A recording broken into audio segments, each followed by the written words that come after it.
Hi, Lavender Rose here, and I'm going to be stirring the poetry pot of love with you. Won't you join me as we have some Earl Grey tea today, black tea, which is just so good. I love Lipton tea, I love Earl Grey tea, I love Stash, raspberry hibiscus, and I love this beautiful day and my poetry wall that I will be calling the poetry wall. All vintage finds, and actually every piece has a story, and everyone has a story to tell. And I have one today that's in my beautiful little leather-bound, gorgeous little book that my sister Anna gave me. I love it. And I love to stir the poetry pot with you. So I'm going to read you an actual poem that was inspired after my very first trip to Orchestra Hall in Detroit. And it was absolutely gorgeous and everything was great. But I have a little poem that came from that. I had just gone through something pretty major in my life, and this was just a great night that my husband Gino and I were so looking forward to. And it is called, would you like to guess? It is called, take a look at my pretty little, this is a vintage find. Isn't that gorgeous? Yep. And I take care of my mom, who's 95 years old, and she's at the window right now. I think she wants to join us too. So anyhow, it is a gorgeous, actually it's still officially spring. We've had a pretty cold spring, off and on warmth. Wherever you're from, I'm not sure, but I sure hope it's a beautiful day as well. Look at this gorgeous tree up here. This is the most beautiful tree, and I call it the spirit tree. I even decorate it, and everyone should have one. My brother calls it the tree of life. That's beautiful too. And as I look for my poem, I want to tell you that I am so glad that you're here stirring the poetry teapot of love with me. Everyone should do it.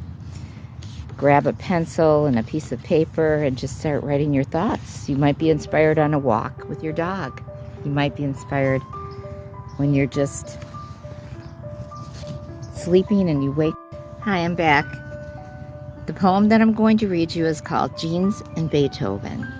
I'll let it explain itself. Sometimes it's better not to know the exact gist of everything. So let me begin by telling you that it is called Jeans and Beethoven. We've never been to a symphony, no, just rock concerts, wild and free. Upon entering, I knew immediately. Their faces were quite grave, noses nearly 10 foot high. Why, I asked my love, why? As we stood there upon their glance, it's our first chance, I thought. Finally at Orchestra Hall, healing from wounds no one could see. But all eyes were upon me. Like movie stars on the red carpet we stood.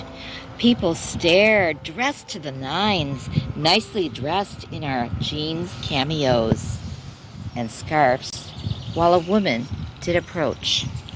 As she spoke and said her husband also wore jeans instead, here in my head, thoughts thunk. Thoughts thunk about this backwards funk.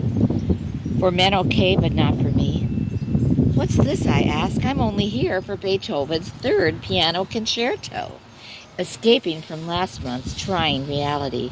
Finally, as still more mannequins sat in silence, not a peep or a stir or anything more.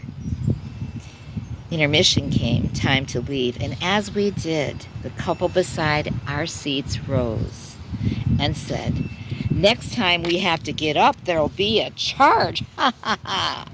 We laughed and left as they sneered, remembering only the magic of the music and the soft night air. And it was a beautiful concert, a beautiful hall. And actually, that did happen. And it just made me laugh. And sometimes you just gotta laugh and go with the flow. That's why they call me Ro. Anyhow, thanks for listening. And remember to keep stirring the poetry teapot of love together. See you next time. Until then, bon voyage. Wherever you go, bring a teapot, and a friend will follow.